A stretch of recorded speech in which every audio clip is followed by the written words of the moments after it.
Greetings, good people. Welcome to Who Knows Is Just Life, the podcast. I'm your host, Kyle. Thank you for fitting me into your day today. So today's episode, and for the next few episodes, we'll have something a little special. I will be joined by Miss Cierra Lewis again. We had such a great time recording the 1619 Project episode earlier this year. Got a lot of positive feedback on the chemistry and just the conversation. And we've been in touch. We've been sending stuff on Instagram, like just having hella conversations like in the meantime. So we were like, what else should we do? And we had some mutual interest in some podcast ideas, some episode ideas that I had. So Cierra, welcome back to the show. Thank you. I feel like it's like when your favorite cousin comes into town. So I'm just like, we're here. Like, yeah. So I'm so excited. Like, I second everything you just said. I feel like we have like really good chemistry and like, I don't know. I feel like whenever I'm here, it's always a good time and we always have like great conversation. So I'm excited. Definitely. Well, I appreciate it. I'm excited too. I share 100% that excitement. Glad to have you back and back for a few, hopefully. So let's just get into, so I didn't even think I said what today's topic is. Today's topic, we're going to talk about, so Black Mirror just came out with its new season and we're working through that. But, we started talking about other episodes and we I don't think you had seen it originally, but we've both now seen Striking Vipers, which is one of the episodes from season 5. I think it was season 6 is the one that just came out. Yeah, right? Season 5. It was season 5 and it had like Anthony Mackie. Yes. I forgot the guy's name, but the guy from Candyman. Yes, I don't remember his name either. Nicole Bahar Parker. I think those were like the main, well, at least the 3 main people we need to discuss. Those are the only people that matter in the show. So stay tuned. We're gonna talk about the Striking Vipers episode, our reactions, like it's one of my favorite Black Mirror episodes because of all of the talking points you can jump off of with it. But first, let's do just quick updates like normal. Cierra, how are you doing? How's your week been, month been? We're getting into early July now. Okay, like it's been good. Like I don't know, it's the summertime and like I think me and you talked, like I went through like a breakup, so like June was like summertime sadness, but like now I'm feeling like hot girl summer. Okay. So it's like it's good. Like life is good. That's good. Yeah, for me it's been busy with the kid. Like so the kid had school ending, of course, in June, and then he went right into camp, and he had like, I guess this is like 3rd week of camp consecutively right after school, which is kind of nuts. But he's enjoyed it. He had an acting camp where he got to perform at the end of the 2-week acting camp. Was hilariously, it was just awesome. It was a really good time. He did a great job too. Like he didn't have any stage fright. He like said his lines loudly and clearly and with like affect and just like the body language, and he got laughter from people I don't know, which is great. Like, because he was definitely like trying to get people, being comical, being like just in the mood, in the role. So anyway, that was beautiful to see, and just looking forward to some travel in the summer. Looking forward to the summer to really. We stand a young thespian, like yes, like a good theater. Listen, we love the theater kids, okay? Theater kids are great. I was in the pit band. I wasn't on the stage. I was hidden. You were in the band. You were in the pit band. Yeah, nobody wanted to see me, but they wanted to hear. You know what I'm saying? I didn't know you. Okay, because like I came in and I heard you dabbling on the piano, and I'm like, okay, you're not new to this. You true to this. What did you play in the pit band? Don't tell me drums. No. Okay. Not drums. I played the sax. That was my first instrument in school. I played the saxophone, and then in high school I kind of taught myself the keys and a little bit of bass. There's a guitar here in the house, but I got the guitar just before I had the kid, which means I don't know how to play the guitar. So okay. So you taught yourself like what you said, like 3. I said what, 3 instruments so far? So you said the keys and the bass. Like, and I'm not really good at bass. I can do a couple things, but I do enough to just get some ideas down. But I'm not. I would never play it live or anything. But like keys, I can play okay. You sounded really nice. Like when I was like, I heard you at the door. I was like, oh, you play. I'm like, okay. I do enough to record. You know what I mean? Like the intro song to the podcast I produced. So like the chords, like it's like none of that's complicated. Like it's not hard, but it's just like stuff that sounds good, has a good vibe, whatever, and then building the music around that. It's just fun. I feel like he's being very what's the word? Humble. Y'all book this man for all your producing needs, okay? Out here producing beats, producing pods. overall, just a well-rounded producer. Book this man, yeah. Appreciate it. Anyway, and also I know since the last time we did a show together, your podcast dropped another episode. Yes, so we did.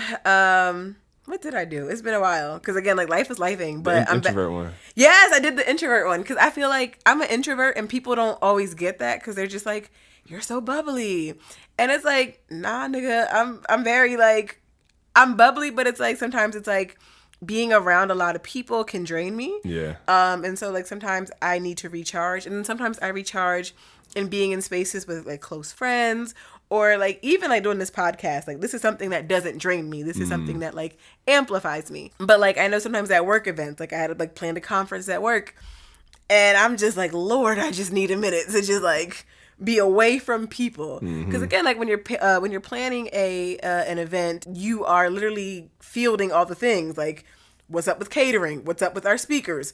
How do we get the guests to where they need to go?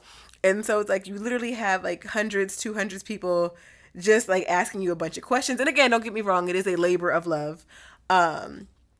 But at the Keyword end, labor though. yes, yes, it is laborious. and so like I was just like, yeah, I need a break. And so like right after, I came down to the DMV area and like kicked it with friends, and it was just really lovely and beautiful. And I was just like, I was glad it went well. I delivered my first presentation in front of like 200 people. Nice. We did a 2-day conference, and I'm just like, all right, like I'm tapped out. Time to like go recharge. And that's exactly what I did. Like my friends cooked on the grill. We were in the pool.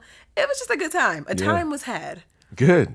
That's what's up. And I think you the DMV is speaking to your soul, it sounds like, because It is. Because really is. I remember when we did the 1619 project, you were in town for like, you know, just kicking it with the homies that are either, some might be from here, and I think some others were traveling in as well. And that was just like a cup filling time. Yes. So it's good to hear that you keep coming back and keep getting the cup full up with friends and just good DC vibes, food. The whole, I mean, come on, we got everything around here. Dead ass is my happy place. Hey. Like, dead ass. Boom. And Randall Strickland, who I had on the show last year, about late last summer, he's been around the world. He was in the military. He's from Chicago originally. He moved here full time because he said DC is his favorite place in the world, and he's seen the world. Okay, so I just wanted to plug that again. If you don't remember that episode, check back to that episode. That was around restorative justice. But yeah, he said DC is the best city in the world. So hey, anyway. Hey. Anyway, speaking of DC and just what's going on right now, happy 4th of July. Yes. I mean, I don't accept that colonizer's holiday, but I'll partake in like the cookout. I'm like, listen, white men, like, no, for real. Like there's even an HBO series, I think, on like, is it Thomas Jefferson? It's on one of the founding fathers, and I'm like, I can't watch this. Yeah, 'cause I'm a historical nerd, so like I like to watch those type of things. And it wasn't even the part of enslavement that like did it for me. I guess what did it was like there was a scene of like seeing someone tarred and feathered, and I'm like, oh, this, like, and I guess like I've heard of it, but I never seen the process. Like it was hot tar, and I'm like, you all are just. And the man was naked. Yes. I'm like, did you watch the episode? Yeah, that was the show you're talking about was John Adams. Yes. Okay. John. It was like four episodes. I think, I stopped after on that HBO. because I was just I watched like, them you barbaric savages. Like, so it's funny that you mentioned that, because in Resmaa Menakem's book, he talks about how white people, Europeans, more specifically, before white was even a thing, Europe was a very traumatic place. There was a lot of like tarring and feathering, hanging, drawing, and quartering people. Like they have really creative ways and public ways for people to get killed, yes, executed or whatever. And we can dive into the history later, but like, you know, obviously they came over to the United States, to what is today the United States, and wreaked havoc and caused a lot of trauma on the Native Americans who were here, the Africans they thought was justified to bring over there and enslave, blah, blah, blah, blah. Like, so yeah, I think that is a really, the fact that they tarred and feathered that dude just shows you, and you use the word barbaric or like and savage, like they were using that term against everybody else. But look and at that's them. why I look said at you. it. Yeah, exactly. And that's exactly why I said it. And I was just Exactly. like, nah. But on the bright side, I don't say bright side. I think like what I did was I went to like my homegirl like invited me out to like fireworks like in her neighborhood. And And I tell you, it was a vibe. It was really vibe. It was like a whole vibe. It was like very diverse, like a lot of black people, white, some Latinos. We were all just like chilling, and everyone was shooting off fireworks, and it was beautiful. Yeah, and that's the thing for me. Like, obviously, there's something problematic probably about every holiday. Problematic or just controversial about every holiday, probably, I want to say. Except for Pi Day, my favorite. Am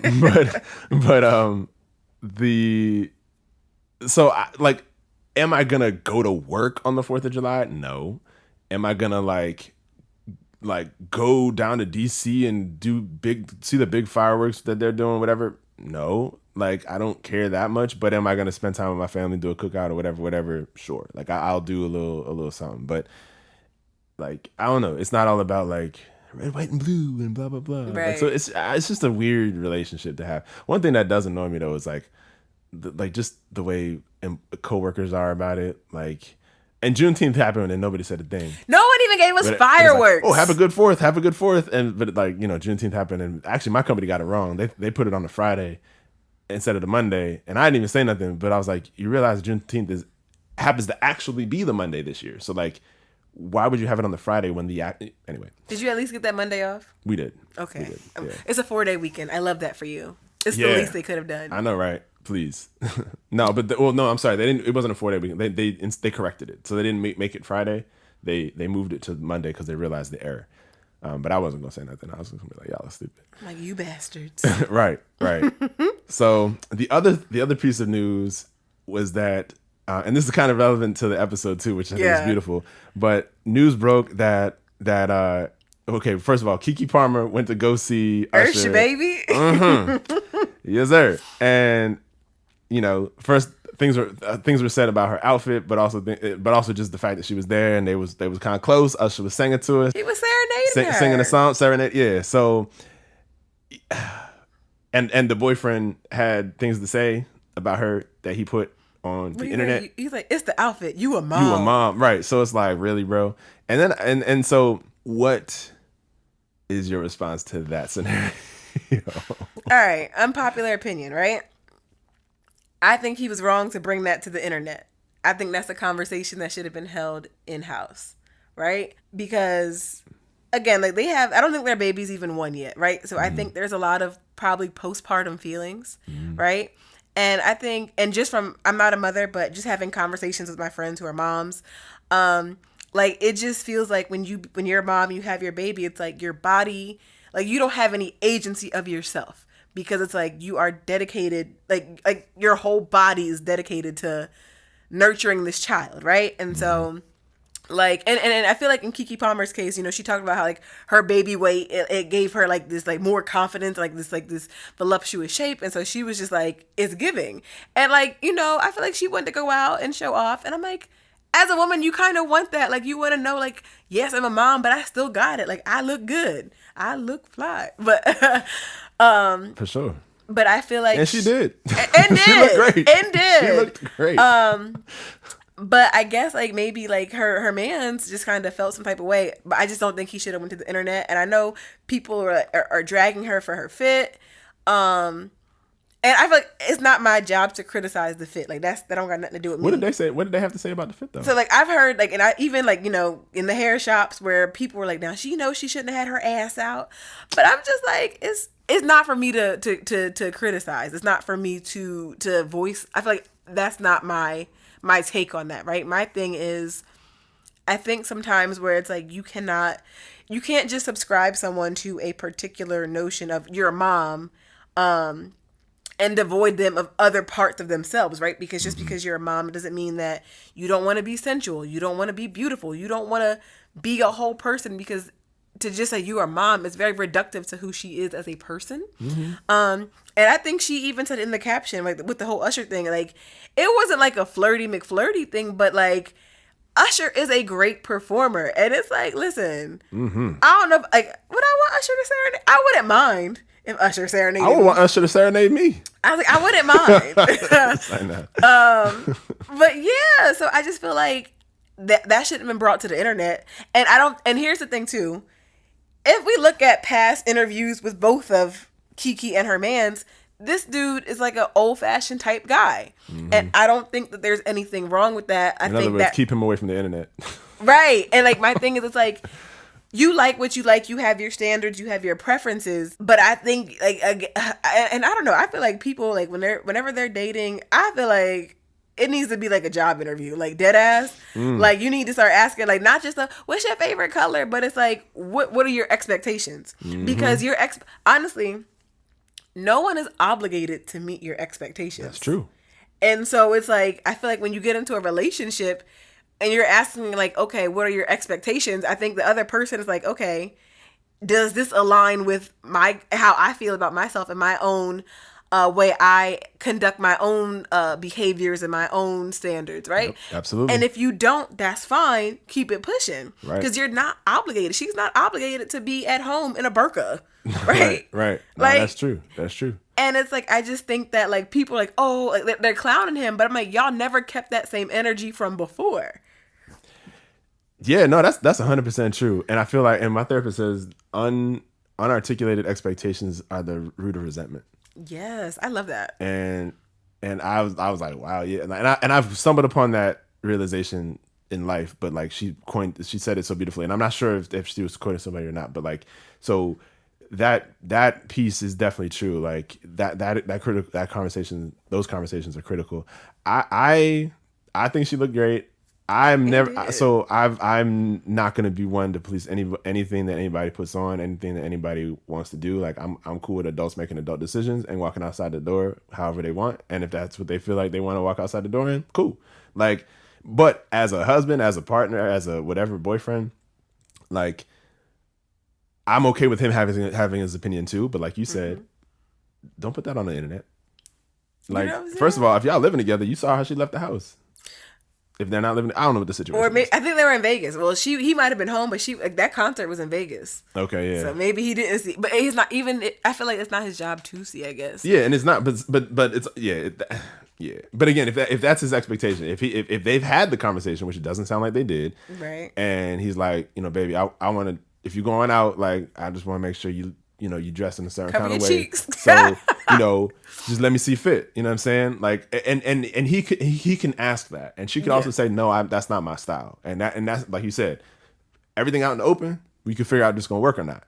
So he's not wrong to have that ask, but she's also not wrong if she says, yeah, I'm not doing that. Right. And I just feel like we get caught up in like the lovey-dovey and the butterflies, and I feel like, I don't know, I feel like sometimes you just gotta ask the hard questions. Like, hey, when you go to the club, do you cheeked out or what? Or when you go to the club, like, are you buying all the girls drinks? How does this work? Like, because on the flip side, right? Right. Like, on the flip side, like, are any of your homeboys predators? Right? Like, because I feel like that's real. That's real. Okay, like if you're 25 and your homeboy got a girl that's like 17. Like these are things. Like who do you hang out with? What do you subscribe to? Yeah, like who I like when the whole R. Kelly stuff happened, like, and then Timbaland saw fit to say, oh yeah, like everybody was jealous. What? Jealous of what? What? I'm sorry, what? And like Timbaland's not in jail, but like he enabled the hell out of that situation. And a lot of people did. And so when you're talking about like what are your friends doing, whatever, like that's real. Like, and I don't think we hold that net of accountability wide enough, especially not in that scenario. Everybody like Timbaland. Ain't nobody have an issue with the music, but like, come on, y'all. The mindset. Yeah, like what? Yeah, I was putting it in my mind. She saw it. Y'all can't see that. But I think what's interesting though, it didn't seem like many people were talking about the fact that he was serenading her and it was very close, very intimate. I think that the fit stole a lot of the show, but I was like, I would have just been upset about the footage. Like, I was like, damn, girl, like you kind of bummed up with this dude. Like, now if it's an open relationship and there's an understanding, like, all right, that's cool and whatever. And even if it's not an open relationship, that could also be cool. But it's also about just, again, that falls in the same category of expectations. Like if you out with your girls, like what are the like, do I care if you dance up close with some dude, if you grinding up, like whatever? Do I want to know? Do I not want to know? Like, what are those expectations? How do I feel about those scenarios? Because if it were me, it wouldn't be on the internet because don't nobody care about me and my partner. but like obviously Kiki Palmer, like everybody knows her and Usher, obviously. And I was trying to think of an example, like what if If it was a guy? Yeah, what if Cardi B... Oh, I got the perfect example. I was waiting for you to... Go for it. So, boom, a couple months ago, Chance the Rapper, I don't know if he went to Canada, he went somewhere. And it was Carnival. And it was him, like, literally, like, this girl was, like, twerking on him, like Carnival, like, in his lip. Yeah. And, like, the internet was like, he's cheating on his wife. And, like, it was a big thing because he's having a good old time. And they're just like, this man is cheating. How can he do this? Like, and he's supposed to be a Christian. Like, they were coming for his neck. And I remember talking to my best friend. I was just like, is this cheating? Technically, no. But is this, like me personally, like, and I've wrestled with this, like, how I felt about this, because I'm just like, would I feel uncomfortable? Maybe a little. I don't know, because it's Carnival, and it's like, that's the kind of thing. what you do. And it's like, I don't know, because I'm just like, I don't know, because I'm just like, well, what if it was me? I'm like, if someone is throwing it back on you, would you be okay if I'm throwing it back on somebody else? Like, right. And it's one of those things where it's like, if you see it, I think it hits different than if it happens and you don't know about it, or if it happens and you get, like, if your partner just tells you, oh yeah, like, we was at the club, like, you know, I was dancing, I was doing my thing, like, my mind can run races with that, you know. So if that's a healthy thing for me to receive, cool. If I don't even want to know, I'll be like, babe, I don't even want to know. But like, I trust that she not doing nothing that violates the terms of our relationship, right? So, but with it being visible like that, because then in a way, I feel like, okay, how do I say this? When it's visible, I feel like society will make it and will paint the person, like the other partner, as boo-boo the fool. Like, damn, girl, you at home and your man is getting like this like lap dance, or like, damn, bro, you out here taking care of this baby and Usher like singing to your girl. Yeah. Like, you know. I mean, but that also goes to like, are we not allowed to be adults and have fun? True. Right. And so go ahead. No, you go ahead. I meant to mention the point. Did anybody ask Chance the Rapper or mention that Chance the Rapper's a dad? Oh, that's a good point. That's a dad to two girls. Right, to two girls. No one reduced him to his fatherhood. Right, but Kiki Palmer, you a mom. And his shirt was off. I saw this. Like, it was like a tweet. It's like Offset literally had his shirt off, and someone was like, "Hey, why you out here naked? You a dad?" I was like, "Yes, keep the petty going across all levels." Hey, I'm right. I'm cool with that. If we're gonna do it to Kiki Palmer, yeah, do it to everybody. Yes, you know what I'm saying. But also, but I still say in my corner of minding my own business and not by people letting people do. I'm in the season of letting adults make adult decisions. Like, I like that. Like, you know. But anyway, yes, that's. So I don't know. I felt more away if she were my girl. I would feel more away of just like the serenading in that whole environment, unless there were already prior conversations to set it up. Like, you know, oh, that's the type of thing that's cool with us, like whatever. And even if it was, and that's the one thing about non-monogamy that I think people get hung up on. Jealousy is always going to be a thing. It's never going to go away, even if you're non-monogamous. There's always going to be moments that you might have jealousy. So it's not that like to be non-monogamous you have to avow yourself of the right to have the experience of jealousy. Like, it could still happen. So we, even if I had a relationship with Kiki Palmer and it was an open relationship, like seeing it, I might still hit hard.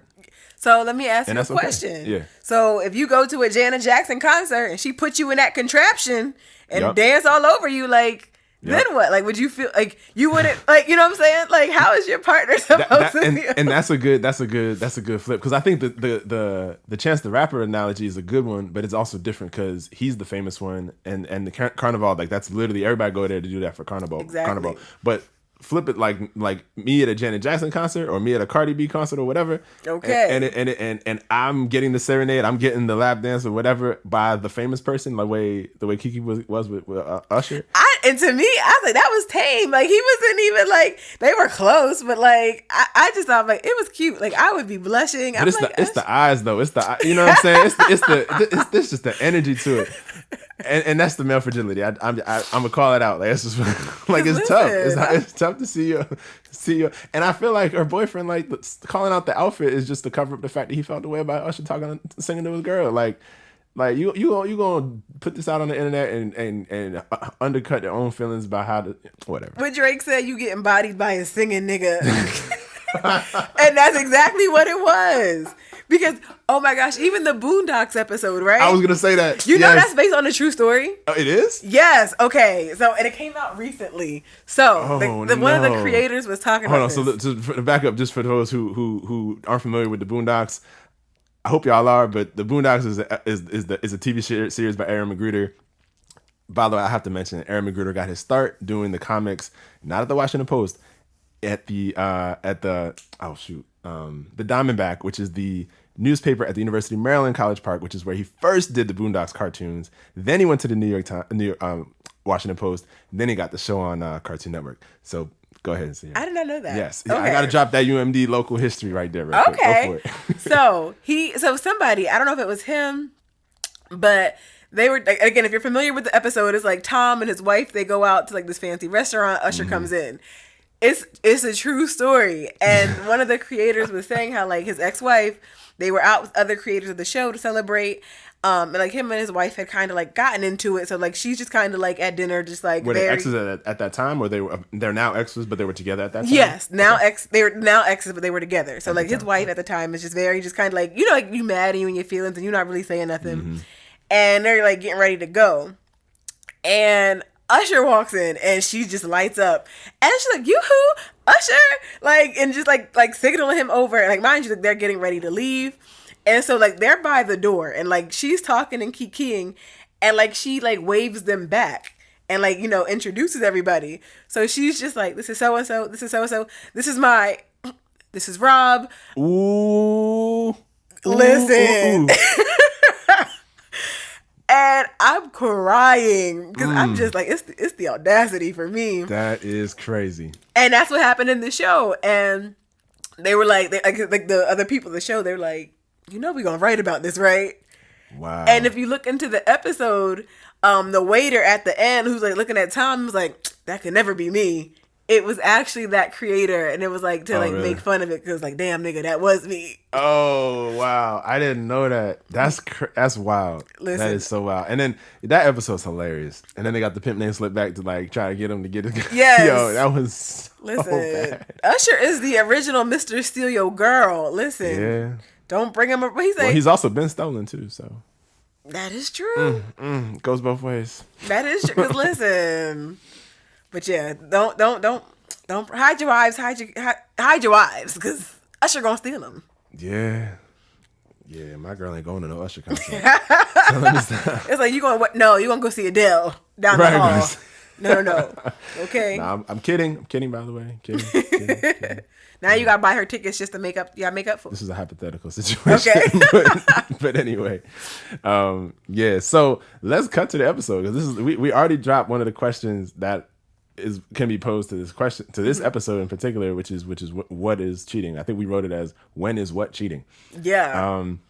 So for those who haven't seen, so we're talking about the Black Mirror episode called Striking Vipers, which is from season 5. Mm-hmm. This is gonna have spoilers if you haven't seen it already. That season dropped like 2-3 years ago, so like shame on you. I'm just kidding. But pause here if you would like to watch it first before we discuss. But highly recommended episode. It's phenomenal. Spoilers ahead. Yeah, spoilers ahead. So what happens in the episode is Cierra already mentioned who's in it. All black cast. It starts out with like 2 black men. They're playing video games like in college, like young vibes or whatever. And then it cuts to like, you know, like 10 years later, they're like in their 30s or whatever. The one dude's married. They got a kid. And it, you know, it's you just see like the lull of like normal life with like married kids. You're putting away the dishes. Yeah. Like it's just like it's not very hot and spicy. And like they're trying to have another baby, and it's just very calculated. Like, I'm ovulating. Like, should we have sex? Like, let's have some sex. It's just not the most inspirational, like romantic energy. It's just like, hey, it's time. Let's go. Yeah, it was just like that kind of vibe. Meanwhile, the friend that he had been playing video games with like 10 years ago, he's still single. He just got over a relationship. He's just kind of on Tinder. It's not Tinder, but it's like a Tinder in the show. Like living like his hot boy. I don't say like a hot boy summer, but like that bachelor life, right? Exactly. So. But for the dude who's married's birthday, I think Carl. What are the names in the show? I can't remember. It's like Carl. The woman's name is Theo. Oh, Theo. That's a beautiful name for a woman. Right? I love that name. So you have. I know some dude Theos, but like. As a girl, I like that name too. It's a dope name. So let's see here. We have Danny is Anthony Mackie, so he's the husband. His best friend is Carl, right. which is the dude from Candyman. And then Nicole Bahari is Theo Parker. Okay, so which is the wife. So Theo and Danny are married. Cool. So Carl, the friend, bachelor Carl, gets married Danny, Striking Viper's ex, which is like, you know, obviously like 10 years later of the version of the game they used to play in college or whatever. But like with technology, Black Mirror episodes always go crazy with technology. They put like this little thing by the temple of the left temple. It's like virtual reality, but like on steroids. Right. So like it like fully immerses your body into the game, and your full body feels everything that's taking place. And it's basically Street Fighter. Like you pick a character and you fight. You pick a scene and you fight, right? And you can feel all the things. And you feel all the things. Like you feel the kick. Punch, you're going to feel it. So Carl picks one of the female fighters, like an Asian female fighter, and then Danny picks like the Asian guy fighter, whatever, and they're fighting. Plot twist. These niggas is fucking. They can have sex in the game. Yes. And they can feel it all. Yes. And so it happens. So Carl is playing as a woman. Danny's playing as a man. And one thing I also want to say is that like what I liked about this episode is that we saw like hot Asian sex. Like there's a lot of issues with like, you know, Asian men not being portrayed in like in like, you know, sexy roles or whatever. Like both of them look great in those roles. Like but in that. Go ahead. Okay, question. Yeah. But do you feel like it's kind of like a stereotype? Because I feel like I've heard like basically a lot of stereotypes in like Asian porn. Like there's like a whole market on like just Asian porn and Asian people having sex. That's true. Oh, right. That's fair. But it wasn't necessarily like, you know, that's a good point. So it's that piece, but that's still a stigmatization as well, or stereotype. Okay. Whereas like, were you trying to make that point that like the sex itself is one thing, but like having there be a fully rounded character is another issue? Yes. Yeah, that's a good point. So I didn't do that because the characters were literally just there for the sex scene. So okay, it was good, but it, you know, I was thinking that it made some moves in that sphere, but maybe not maybe not enough. Anyway, so you've got these two black men playing this game, and obviously they do it once. They're like, whoa, like never again, and obviously they do it like all the time. Right, like, it becomes like a habit. It's almost like they're dating each other, like in the game. They're like hooking up with each other. It's just a strange. And obviously, like Theo, Danny's wife, obviously notices the energy. Like he don't want to have sex even when it's like, you know what I'm saying? Like the energy is just shifted. It's different. And anyway, so to speed through the episode, like they basically have this realization, like, are we gay? Like, what is this? Whatever. And they even eventually like they kissed to try to see if something was happening. In real life they met. It was a dark night. It was raining. Literally. like all the things that would have made it romantic, but like did not. It did not. They like, you know, and if you watch it, I'm not sure if you watch it, you could think like the first person that said how they felt about the kiss was Danny, and he was like, yeah, I didn't feel nothing. And Carl was the second person. Yeah. And he's the bachelor dude. And he was like, yeah, me neither. But it was kind of like, was that true? He might have been lying. I don't know. I felt like he was even like, okay, if we're going to get into it, like, because even from the get where I was just like, oh, like he has a thing for this guy. Yeah. Because like in the beginning, right when he's like, before they get married, right? Like, you know, like they're bachelors, like they live together. Danny first meets Theo and it's like, they're great. And it's like, I felt like there was some not tension, but like jealousy. Yeah, where it's like damn, like you done stole my man from me. I feel that, and I think that can be true even with homies without a romantic issue. Yeah. But I think the way the episode played out, you're left to question if he was really being honest with his own attraction. Because, and then so just to cut to the very end of the episode, basically they agree that on Danny's birthday, he gets once a year he gets to play the game with Carl. It's a hall, yeah, exactly. And another quick piece that happened earlier in the show was that Theo was alone at a bar and a guy was trying to get her a drink, and she was like, nah. And he was fine. And he's a good looking dude, but she like stayed true, blah blah blah. And so for the hall pass, that's the night she gets to go out and take her ring off and do what she wants to do when he has sex in a virtual game with his friend. So that's how it ends. So talking points galore. Yes. Yes. So I guess first, when is what cheating? I felt like it was I felt like it was cheating. The moment they had sex in the game. But I feel like, how do I say this? Like, okay, how do I say this? I feel like maybe, or in my mind, I was like, Danny, you know this man has feelings for you.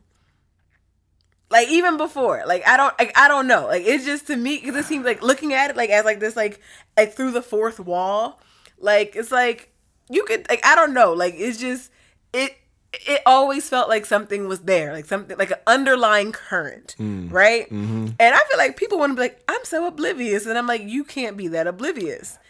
And so I felt like maybe Danny may have felt some type of way. And like through this video game, he was like allowing himself to be fully immersed in this, not just a physical affair, but an emotional affair too. Yeah, because it's so amazing how the mental psyche is still tapped in, even though the game is portrayed as a physical experience, but yeah, very much a psychological thing too. And so so I had a conversation with a friend recently, right? And I wonder, because I think even when we talked about this, we talked about like the tweet where a woman was just like, you know, men only want women for like the sexual aspect, but they literally have like these emotional affairs with their friends, and they only tell their best friends, their guys, some of like their close things. So I'm just like, is it possible for men to have emotional affairs with their guy best friends? Like, what's your take on that? I think that's true only if all girls group chats is cheating too. Ooh, okay. Because I know y'all do the same thing. But nobody would call that emotional cheating. It's like you have girl talk with your girlfriends, you have boy talk with your boyfriends. Okay. Even that sounds weird because of heteronormative and patriarchal crap. But you know what I'm saying? Like, so there's things I talk to my homies about that I wouldn't necessarily talk to a partner about or really? Like what? Like I can't say that. The guy code of silence. Okay. I mean, topically, I mean, just in terms of one thing is just the raw feelings of a situation. Okay. Because the raw feelings of a situation are exactly that. And sometimes what you say might not be based on fully formed thoughts and feelings. And you might hurt somebody if you just like off the raw emotion, you might do more harm than good. So to a homeboy, be like, oh, blah, blah, blah, blah, blah, here's a scenario. I just need to vent. I'm pissed. And then either the next day or like 15 minutes later, be like, all right, but like, you all right? Like, and she okay too? Like, you know what I'm saying? Like, I remember there was one time like with a friend who had a baby. Like they're like he and his wife were arguing about something. And I'm like, bro, like y'all are both tired. Y'all just had a baby. Just go to sleep. And I mean, I know sleep is hard to come by when you have a 2-month-old or whatever. Like you're not gonna sleep, but just like give each other the grace that y'all are not sleeping right now. And like things feel heavy. They are, but like when y'all get to sleep, y'all be all right. Like it's like, oh, that nap really done done did it. Yeah, and so that him coming to me is better than him kirking out on his wife. That's true. Right? Because she also tired. She the one, you know what I'm saying? Like, so that there's times where that friend interaction is a safer space and sometimes it's safer when you got something to say that you don't know if you want to even say it. You be like, oh, I really feel a way about this, but like you just need time to process. And sometimes saying it out, for me anyway, saying it out loud helps you. Like, how did that sound? Like, do I actually want this out in the universe to the person who it's involved with? And my homeboys, like, you know, a good friend would be like you got a good point, or now you tripping. Like, don't say that out your mouth. Yeah, you know what I mean. So it's like, you know, so yeah, I don't think that's cheating, but there are probably examples where that could be considered cheating though. So I don't want to discount the point, but I know y'all have your group chats, so don't front. We have our group chats. Mm-hmm. But to your point, I had a friend, similar situation. Her and her husband just had a baby. Or no, before, like the baby didn't come yet. Like she was like 7 or 8 months pregnant. And like they had just like they moved to a new space. And I remember her, she's like, the house is a mess. Like he doesn't clean up. I'm going to go in. I'm going to like cuss him out. And I'm like, sis, let's take a beat. I was just like, people process things differently. And I'm like, sometimes, you know, we might neglect to clean our space because there's so much going on in our head. We just don't have the capability to, and we're still processing. Yeah. And I'm like, I was like, don't go in hot. I'm like, listen, I'm one of those people. I'm like, if there's a reason to go in hot, I will tell you. But I'm like, sis, this ain't it. She came back. She was like, you were absolutely right. She was like, it was just like an outward manifestation of what he was feeling inward. And I'm glad I didn't go in hot. And I'm just like, okay. So that's beautiful. Good job. Thank you. Good job on you. And also good for her to even come to you and listen. Yeah. Because it's tough to sometimes hear what you don't want to hear, or to like, you know, your spirit might be, your fire might be burning so hot, you got to do what you think you got to do anyway, and that might backfire. But so you think the cheating happened when they had sex? I think the cheating happened when they did it again. Like the first time, you could say, "Oh, I didn't even know you could do that." No, because no. Like if you would have been like, "Oh, when they first kissed." And then never like when they, because you have to kiss before you lead up to sex. So I'm just like, if like they could have been like, okay, we kissed, this was wrong, we can end it here. No, y'all knew what you were doing. But also it's a video game though. Is it real? Yes. If your body can feel all the things, yeah, and it's like you mentioned the psychological. Yeah, buddy, it's not like The Sims where it's like my Sims has kids. And nah, like you could feel them kids being born. Wow. No, you're right though. Okay. So here's I'm a fan of Esther Perel, who has a couple books in the podcast and everything. But I can't remember which book it was, but in one of the books she talks about how in monogamy we don't talk enough about the boundaries and expectations, as we already talked about, in what is cheating and when. Like, so in some monogamous relationships, you can go out to the club and flirt with somebody and then go back home and be with your husband or wife. Like, and that's not cheating. Some people might consider that cheating. Some people might not. So monogamy doesn't give you the rules. It doesn't give you the playbook. Each playbook is really unique to the partner, their partnership. And so like, what if a partner, I'm looking at porn. Some people think that's cheating. Some people don't. Or what about doing a direct pay for service and like, you know, video sex with a paid person? Oh, like prostitution? No, not prostitution. Okay. But like, you know, on a streaming service, like on a porn streaming service where somebody's like where they live in, or something, or like OnlyFans. Yeah, like on an OnlyFans, but more so like there's services out there where it's like you can pay a woman to be on the other side of a screen and like she'll do stuff, you'll do stuff. And like that, it's like a 1-to-1, but like there's an actual human on the other side, like doing her thing, you're doing your thing, y'all interacting that way. You pay for that. I don't. Not you. I know that that's out there. No, but I'm saying like people pay for that. People pay for that. And so if somebody's married doing that, like, is that considered cheating? Yes or no? Some people might think yes. Some people might think no, because you're not actually physically doing anything. But is there enough? Is there too much of a mental connection? Blah blah blah. Like, what's the stimulation here? Why are you not doing this with your wife or your husband? Like I don't know. So there's a lot. The point of that is that there's a whole lot of gray areas. Exactly, and there's a lot of different boundaries that can be drawn in different ways. And in Esther Perel's book, she said that some people don't think prostitution is against monogamy. Like if you're out of town and you want to get a prostitute, like you can do that. That doesn't mean you cheated. Like it was a paid for service that, like, you know, that like some people in their monogamous world don't think that's cheating. I think most would say it's cheating, but some may not, and that's okay, right? There's you know. If I was dating somebody and I knew they went on a business trip and like had sex with a prostitute, we'd be done. Not only would we be done, I'm like, I think it was Mariah Carey who sued her ex for like wasting her time. Sir, time, health. I'm getting all the tests, like the full panel. I was like, nah. So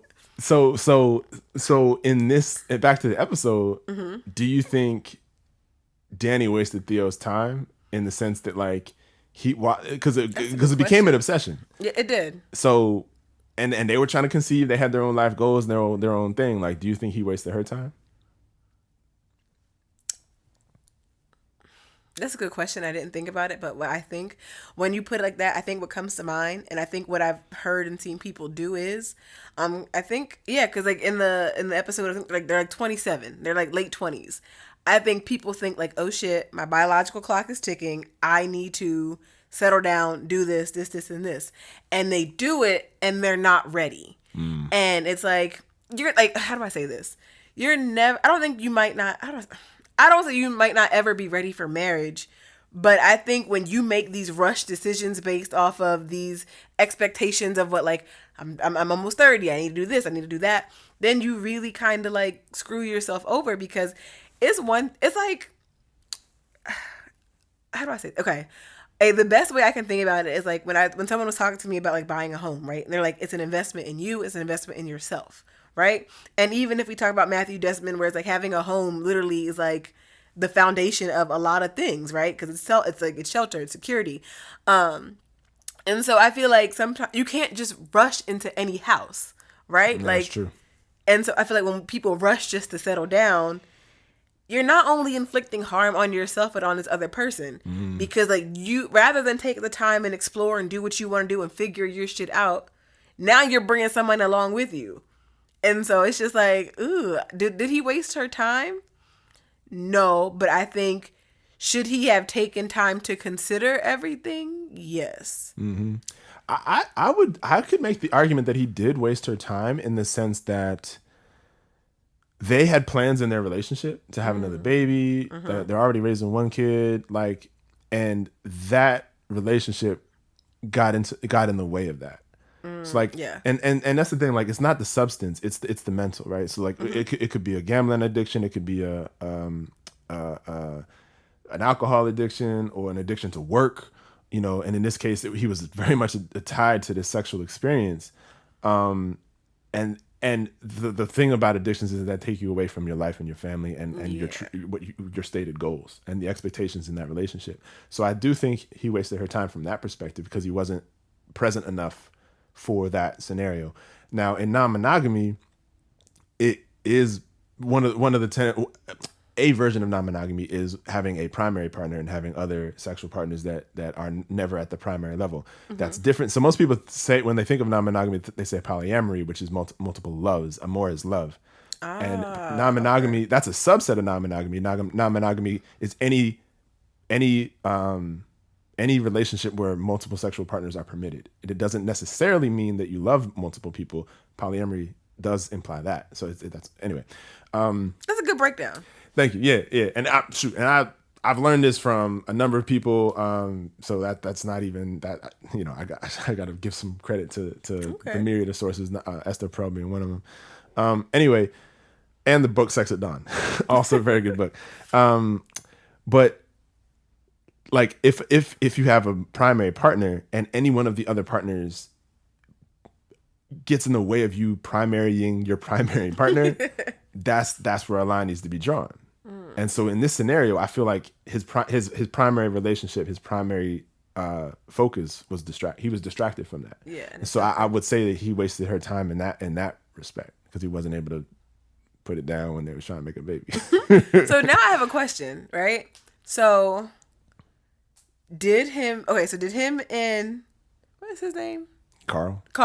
So this thing with him and Carl, was this a relationship or was this an addiction, or it could have been both? I think both, because they've had a relationship. They're friends, but this game sex was definitely, it seemed like an addiction. I feel like I agree, and I was just like kind of wondering where it's just like I'm like, and that's my thing. I'm like, okay, is it the game? Is it like porn? Like how does this fall? I don't know. Like, you know what I'm saying? Like how does this fall? Because it's like, I love Nicole Bahari, so I was just like, not y'all ruining my good sis. Yeah. The acting was amazing, by the way. Like they all did an outstanding job. Give them all the awards, Yeah. okay? Because and I'm like, the Candyman guy, I'm like, I liked him, and this one I'm like, I was like, I did. I was just like, he's up there with like Charles from like that Tyler Perry movie, like just like the villain. Now I'm like, I can't even look at you, because I'm just like, you like home wrecker. Well, he didn't wreck the home. They're still married. They just had their one home pass day. Okay. I mean, it wasn't a home wrecker. Give my man a break. You know what I'm saying? He wrecked it, and then they mended it. They found a mendable solution. So there you go, and they're happy. She gets her night out. He gets his night in. But then I guess I wonder where it's like, I mean, he's happy, but is she? I mean, because she's going out, but it's like that one night, yeah. You know what I'm saying? Where it's just like, I feel like she never would have acted on it unless, like, she was loyal. She wasn't going to act on it. You're but right. because he stepped out, she was. I feel like it's you do you, I'ma do me, and I feel like when that whole line of I wasn't even gonna do me, I was gonna do us. We was gonna be in it, but because you wanted to do you, and like I feel like to regain some sense of control, now I gotta do me. Yeah, yeah. But I mean, if they like it, I love it. We letting adults make adult decisions. That's yes? true.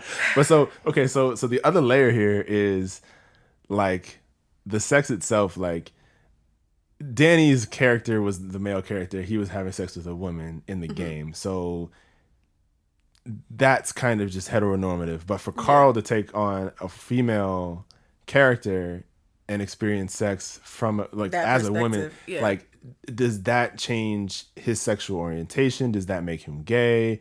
Does that change his gender identity? Any of those types of things. In the outside world, we don't really see much, but it looks like there was no questioning of that in his quote unquote real world projection or real world presentation. But does this game interaction raise any questions there for you? I don't think so. In like terms of like, here's my thing. Like I thought, and like, cause it's not.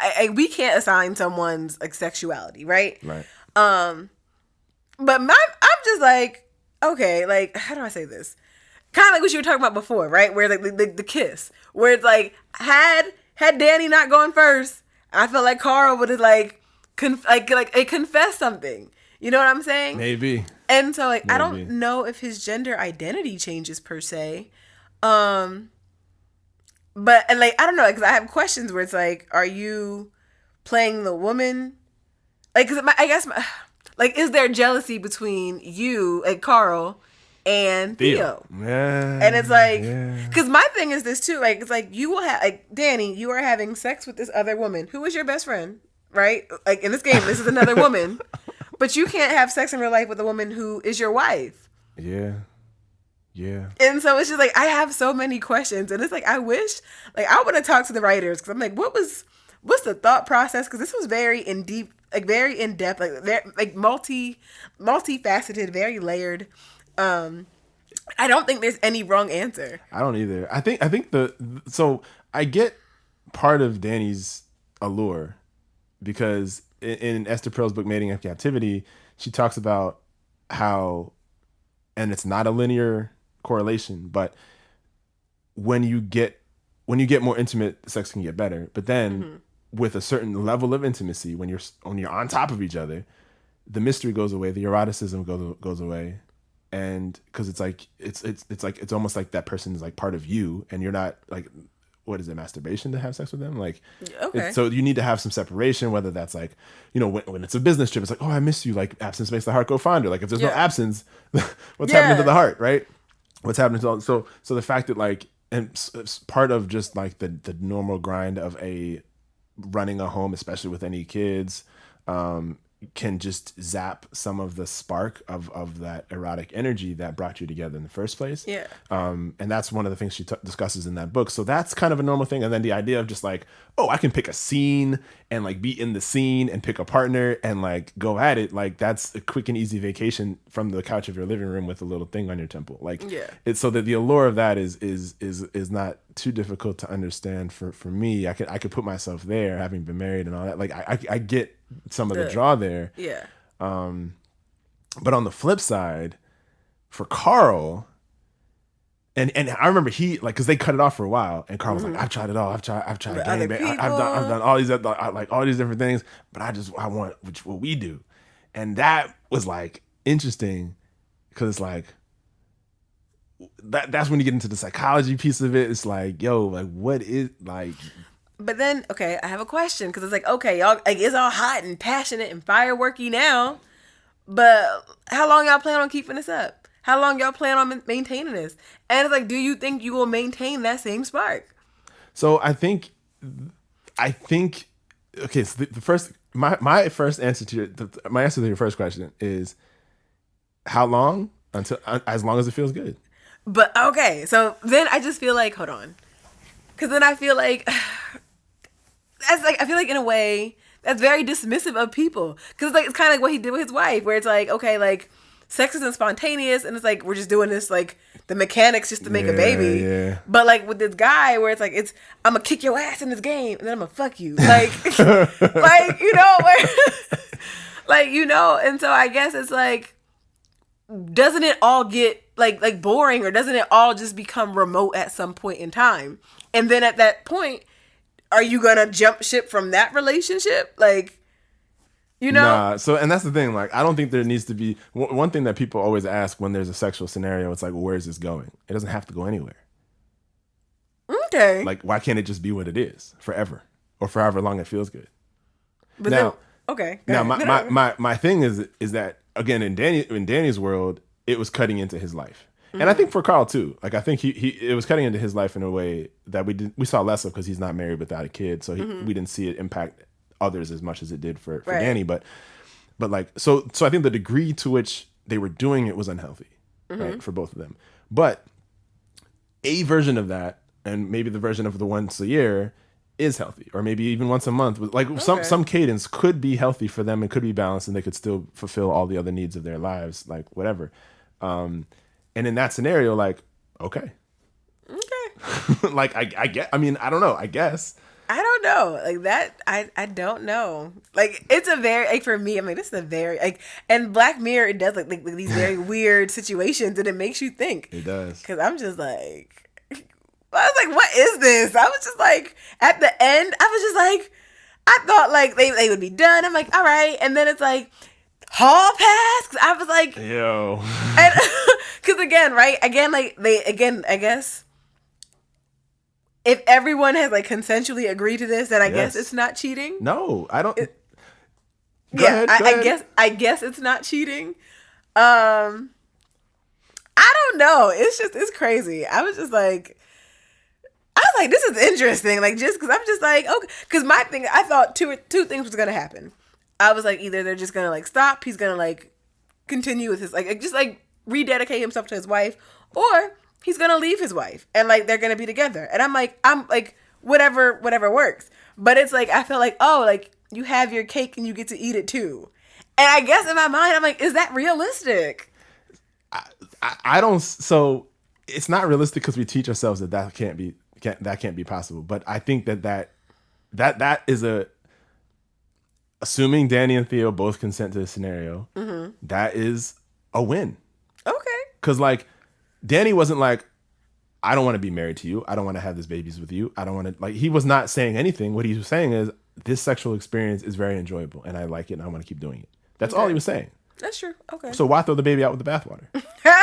Right? They couldn't even make a baby. Well, yeah, that's true.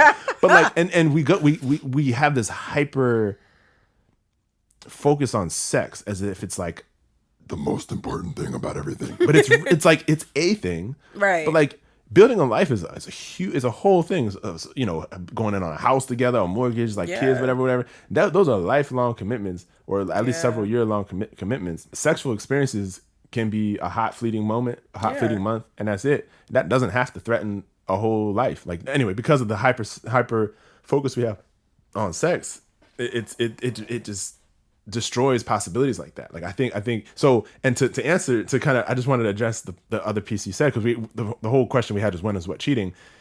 We may have disagreed on when the cheating started, but I think we both agree that cheating happened. Mm-hmm. That Danny was cheating on Theo. Mm-hmm. But I think the cheating stopped when they agreed to the hall pass, because like, with consensual understanding and everybody knows and there's expectations and there's rules and guidelines or whatever, there's no longer cheating. Even if she goes out and hooks up with a dude once a year, she's not cheating.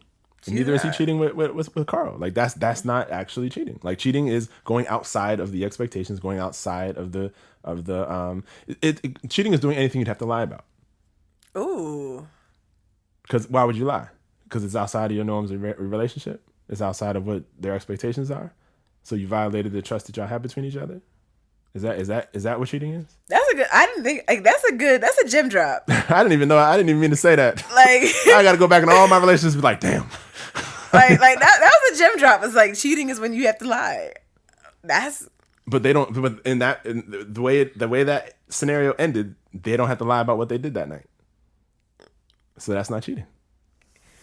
Would you want to know? Like if that was you and and Theo was like, hey, like I met this guy, we had sex, and I might see him again. Like, so okay, in that scenario, the hall pass is just for that one night. So seeing him again, other than that, then that's cheating. Then that, yeah. So that would be cheating, right?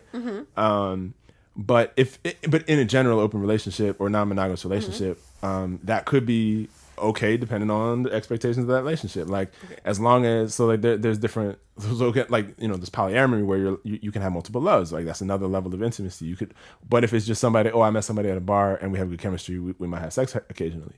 Like okay, like that can be okay in a non-monogamous relationship. And again, that doesn't mean jealousy doesn't happen. Like jealousy can definitely still happen. And there's scenarios where people want to know. There's scenarios where people don't want to know. Okay. So you said something like if cheating is like when you have to lie, but what if cheating is like where there is no truth? Because if you don't, because hear me out. Like for the folks listening, I looked at her funny and like, I was like, what do you mean there's no truth? Because okay, so if it's like, well, I don't want to know. So it's like, but I think that's like, it's not necessarily, is that a live omission where it's like, hey, I don't want to know what you did. And it's like, I'm not going to tell you what I did. So if the agreement is, you can if the agreement is my partner can go out to the club and I don't want to know what happens there, but I want to know that she didn't kiss anybody, nothing like kissing or any like sexual kind of things happened, but otherwise have fun. And I don't need to know the details. Like, the only thing you need to tell me is if you kiss somebody, because I already said that that's something that would be a boundary for me. So, but if you grind it up on somebody on the wall or whatever, I don't need to know that. If you was dancing on the pole, I don't need to know that because I said I don't care about that. Right. So there is a truth, but it's a truth that I would rather omit from hearing, unless I'm the type of dude that's like. And I know sometimes people get off on other people seeing and wanting, lusting for their person. Because it's like, ooh, I like all y'all wanting her. She's mine. Right. It's like, so come on, tell me about you dancing on the pole and all these dudes like looking at you and come over here and yeah. You know what I'm saying? Like that. Yeah. Some people are turned on by that. Some people are like, yeah, I don't even want to, I don't want to think about it. But do you? I respect your ability, your authority to like do your thing. But like, that just gives me the creeps. Like, so it depends on the person. Okay. So yeah. It's just so fascinating because I keep thinking like this episode is just so like it's very fascinating, and I guess like as a journalist like I'm trained to know and want to know all the questions, all the answers, all the details. Yeah. Like it's like that's work for me. Not work as in like a labor, but like I've always just been naturally inquisitive. I love stories, and for me, I'm one of those people where it's like. I be like things gotta like match up and make sense. Yeah. And so for this episode, it's so funny to me because it just challenges me in this capacity because I'm just like, bruh, like this, like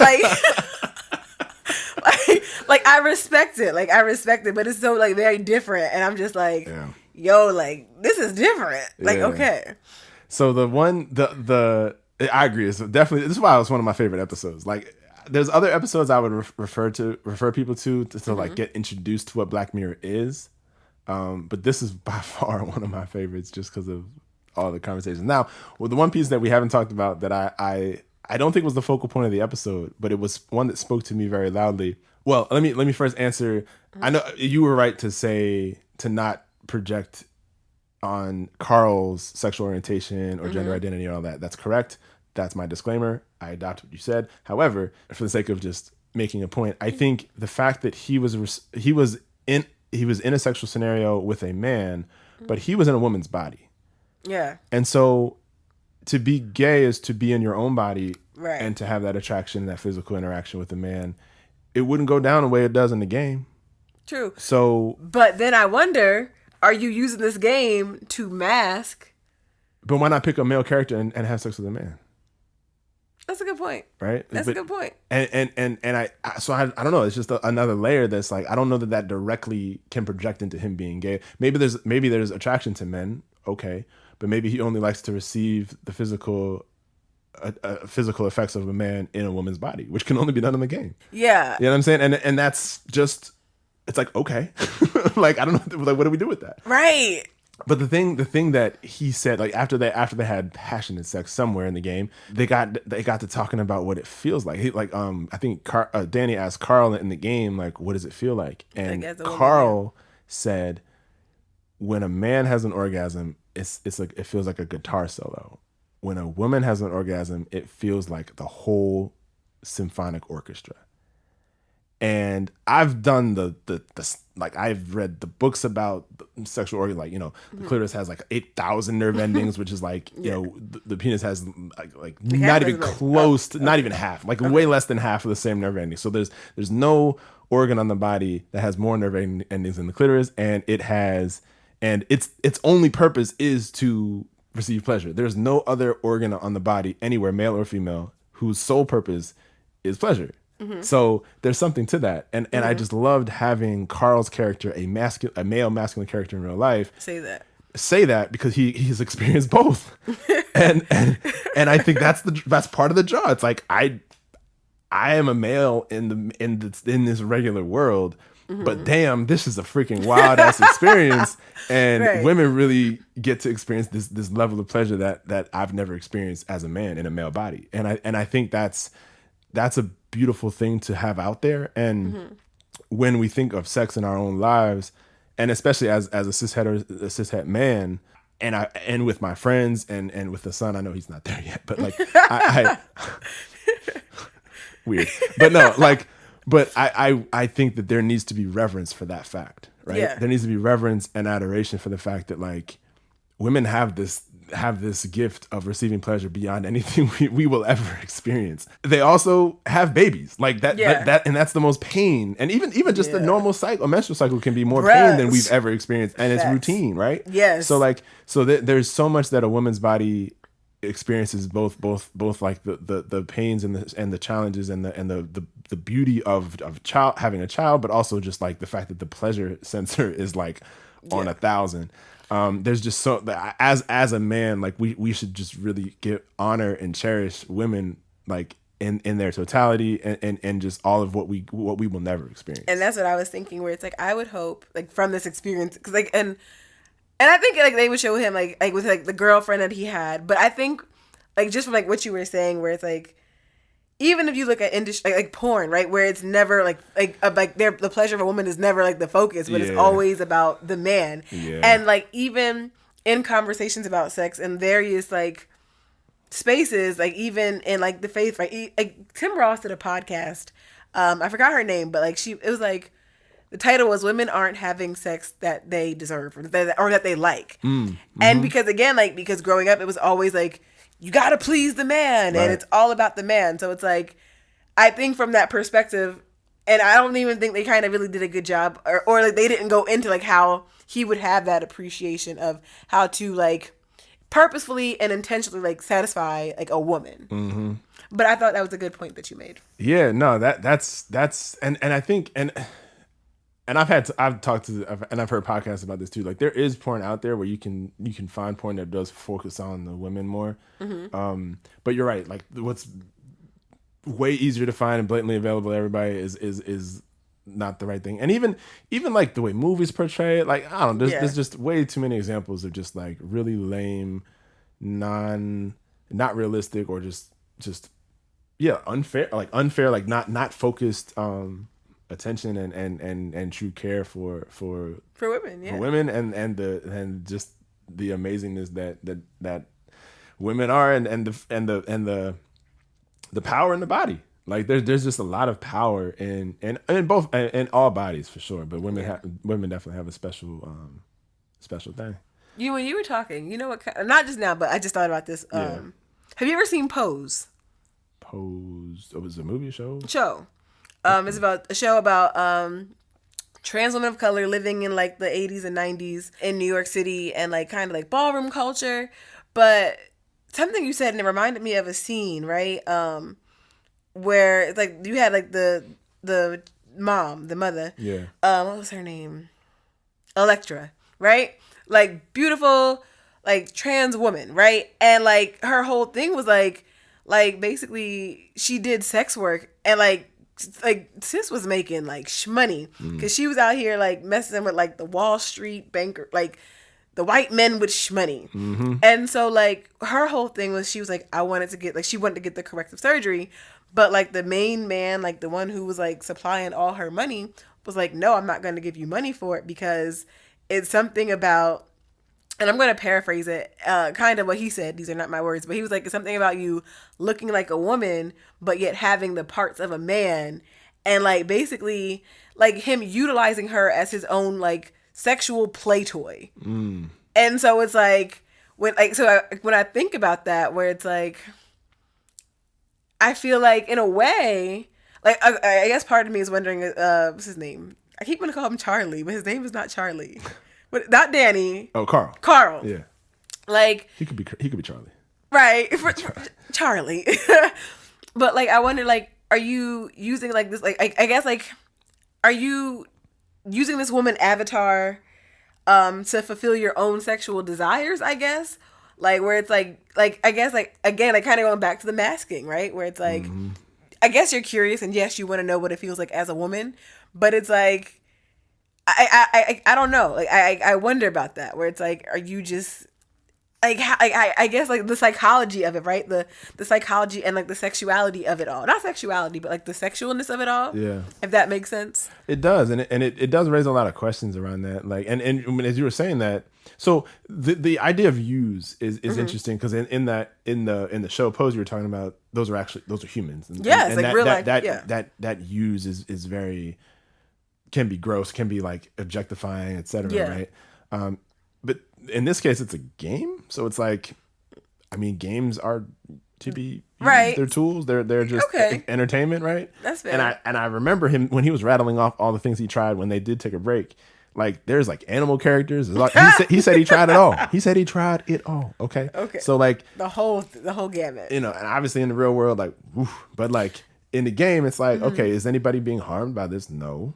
Okay. This is like you're well, maybe he is. Right. So like it's I feel like it's creating an addiction. And so like so the addiction to the experiences can be tough. But I think addiction can say more about the real life.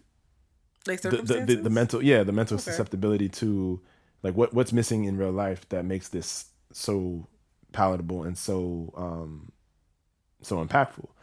And maybe there's some things that could improve in his real life where he can engage in this in a playful way and let it be that, but where it's not so all consuming.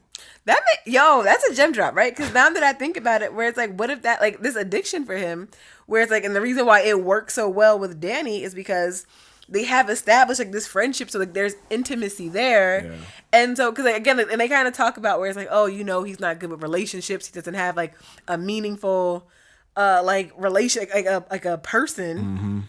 And so it's like, what if it's like him trying to do this hodgepodge of a like relationship where it's like you have the long-term intimacy with Danny, now you're in this game, and so it's like there's some type of sexual intimacy there, right and it's like you got the career, so it's like, are you trying to hodgepodge like this American dream that America or like society says you should have? This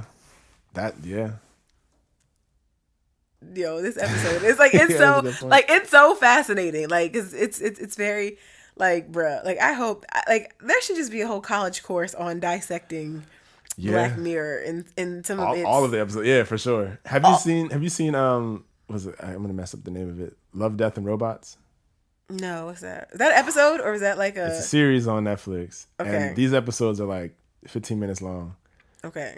And there's 3 seasons, but like they go by fast. And they're kind of like Black Mirror in the sense that they're almost all animated, and the animation styles are like variant and they're beautiful and amazingly done. But they're very thought provoking. They're kind of they're like, a lot of them are dystopian settings or just like otherworldly scenarios, suspension of reality type stuff. And it before, like we had been waiting for Black Mirror season 6 for some years. Right. I'm not sure when all these Love, Death and Robot joints came out, but my uncle and I binged like all 3 seasons like over the course of probably a few days in December.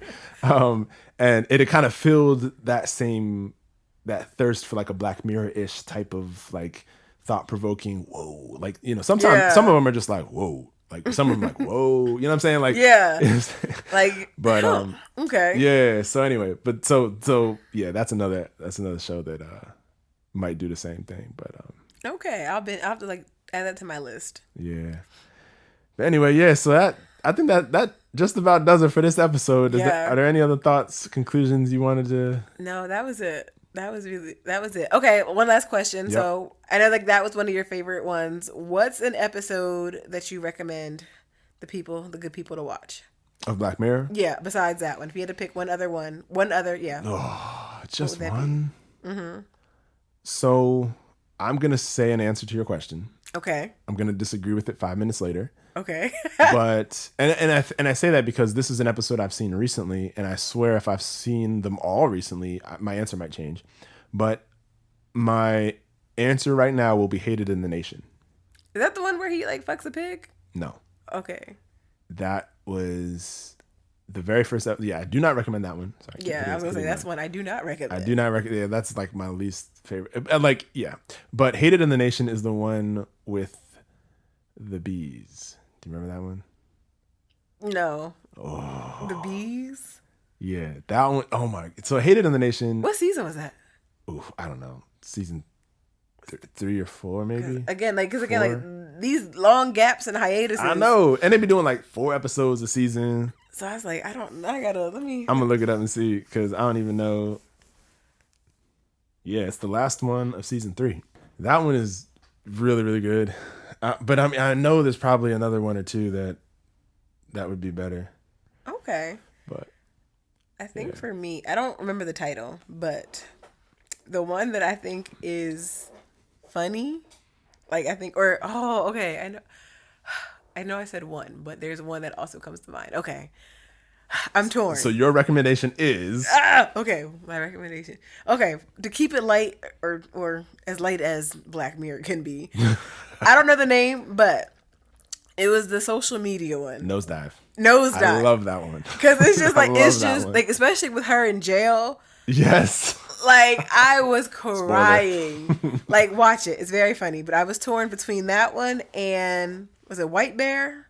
Yes. Oh, White Bear. You like that one? I did. Oof, that one was rough. Like I should watch it again though. I liked it. It was one of those things where it's heavy, but I was just like, damn. Like I just felt like honestly, like in under today's standard of laws, I feel like that constitutes as cruel and unusual punishment. Yeah, that episode was rough. I'm surprised you like. I didn't like that episode because I thought it was cruel and unusual punishment. Like this is not a fun. I like it for like thing. Cinematic value in this because like I did not see that coming. And true, I mean a lot true. of things you don't see it coming in Black Mirror, but that one was really like plot twisty, like mind screwery. Yeah. But yeah, that one was didn't see that coming. Yeah. Like some of them I can predict. Like some of the ones I saw, like with this season, I think the last one I saw was the one with the astronauts. I'm like, yeah, from season 6. Yeah, I was like, I see how this is. Oh, that joint.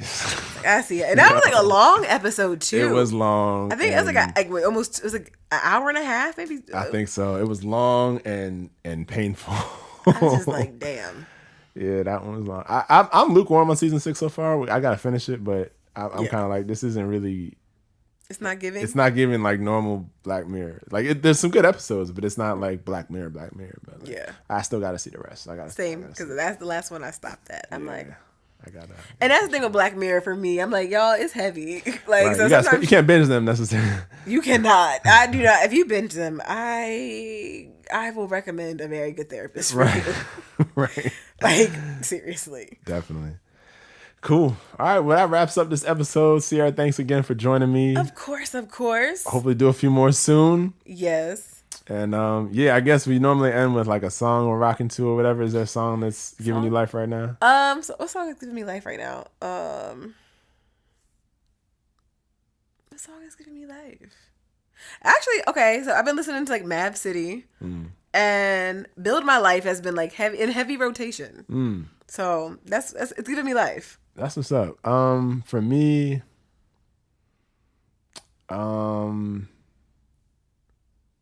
I haven't even been listening to music. That's not true. What have I been listening to? I've been listening to like coffee radio. Okay. So I went to. Oh, that's another whole thing I didn't even mention. I went to the Reggae Rise Up Festival at the end of June. It was in Baltimore. Now, I'm aware that white people like listening to reggae. What I was not prepared for was how many white people were playing the reggae at this festival. Now, I went on Saturday where the headliners were supposed to be Damian Marley and Coffee. They moved Coffee to Sunday. I was pissed because I love Coffee. But that was the only place, and Bone Thugs and Harmony was also performing there, which is Bone Thugs and Harmony. Yeah, they were actually not that great, but like, I mean, a lot of the older ones aren't like older performers. Like, like it was cool to see, but it was just like, yeah, it's not like it's not, yeah, you're not giving, and that's okay. It's not 1999 no more. Like you just gotta retire.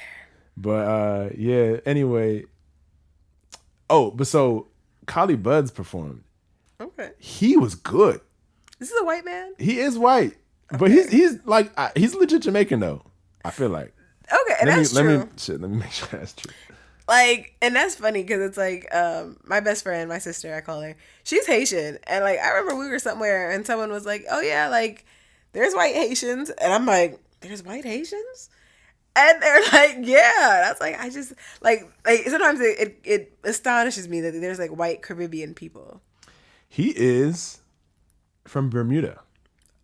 Okay. Collie Buddz is from Bermuda. I know he has like a Caribbean, like he has a Caribbean accent that I don't think you can fake that. Right. Like he sound like he, from the islands. I just assumed Jamaica, but he's from Bermuda. So yeah, so I put on a radio station for Coffee, Damian Marley, and Collie Buddz, and so I don't have a particular song, but I would say Collie Buddz just because like I have a newfound respect for him as an artist. Like everybody knew "Come Around," that was like the big hit back some 15 years ago. But yes, and Damian Marley was fire as well. He was awesome as usual. I wish I could have seen Coffee, but it was funny though because like there's every other band, all of the rest of the bands were all white bands. It was like we're from California and we play reggae. Da, da, da. I'm like, no, what? And like we my uncle and I. So I went with my uncle and my dad, and we were like, hey, who's the movement? Like we don't know this band. And these white boys near us, they overheard it like, oh, if you listen to reggae on Spotify, like you definitely may not know them by name, but you definitely have heard some of their songs before. Like they're all over reggae Spotify. Reggae Spotify. And then like the band is playing, and I'm looking at my uncle like, I know none of these songs. Like I must get the black reggae in my Spotify because I don't know these songs. I've never heard of this band in my life. See, I was just like, damn, the colonization is taking place in hip hop, but I'm like, it's in jazz now, reggae. I'm like, we can't country, have nothing. Bluegrass, all of that was us. I mean, but we infiltrating country though. Like shout out to Mickey Guyton. Okay? Mickey Guyton is trying to reclaim that. Okay, for sure. like I love that for her. I do. I gotta listen to her album. I had it on rotation when it came out a year or two ago. It's good. It's good. Okay. I like it. Like we love to see it. I'm like, I love that for her. I'm just like, listen. Yeah, and she good. She's like reclaim good. your time, reclaim your space. Definitely. But I heard someone say country is just R&B with a twang. That's true. Yeah. So anyway, that was a very interesting experience. It was a little uncomfortable. Like I mean, the crowd was obviously 85-90% white. Actually, probably 90-95% white. And I wasn't surprised at that. Really? But I was surprised to see so many white people on stage from California singing reggae. And the funny thing is, the content was like there was one band like 2 songs in a row about like the sun. The sun is shining, sun is beautiful. I'm like, yeah, like Bob Marley had Sun is Shining like once, but like there's way more content, and reggae is about so much more. But it was just like, oh, I want to be on an island. Da, da, da, da, da. It's just like, yeah, but okay, but like, do you even know what this music represents and where it's from? I'm just like, y'all, but I want to be on an island, or it's like y'all do realize like the United States and other like imperial forces have come and like literally tried to suppress like just like blackness in these like thriving blackness. Like when we look at Grenada, right? And so it's like that's the one that comes to my mind the most. Like they were on the verge of being a very self-sufficient like island. I'm not sure of how things are now. Like I was reading it in Audre Lorde. What's it called? Like her, I forgot the name of the book. Sister something. Sister Outsider. Yes. Yeah. And like when I read that, it's just like my heart just like yeah. Go ahead. I'm sorry. But no, but it was good. But I'm just saying, like, I wish that they were just like would do that research where it's like, please, don't just do this for the aesthetic. Yeah. It was uncomfortable, but Damian Marley was great, and I love that. That was cool. And Collie Buddz was good too. So anyway, Collie Buddz is on my rotation. Okay. Respect to Collie Buddz. All right, y'all. That's the show. Thank you for rocking with us. As always, you can get at me on Instagram at RealDadult. That's RealDadult. And Cierra, you can reach her at Cierra Charisma, which is CIERRACARISMA on all the socials. Sweet. We appreciate your ear. We appreciate you listening. Hope to catch you here next time. Until then, be safe, be well. Peace.